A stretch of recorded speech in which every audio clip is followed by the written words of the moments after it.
wonderful out here. Good afternoon, everybody, or good morning, or wherever you are. Hope it's shining wherever you guys are, because I know it's wonderful in here. It's 80-some degrees, so I'm pretty cool. However, enjoy the...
As I said earlier, people need to be mentally, emotionally, and spiritually stable during this time, because if you're not, then you have a problem on your hands.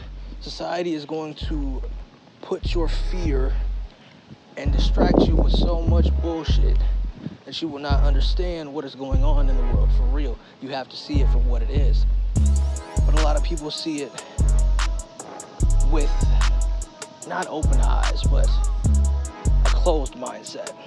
And a lot of people need to see what is actually happening, and you need to get yourself right. Man, these last couple of days, the last couple of weeks have been wild as hell. I mean, like protesting, killings, all types of wild shit. I just want everybody who hears this or watches this to protect yourself, whether it's energetically, whether it's spiritually, whether it's physically, pretty much all the above, because of the simple fact that we're going through a time where things are going to change a lot, and people better understand and get ready for what's about to happen.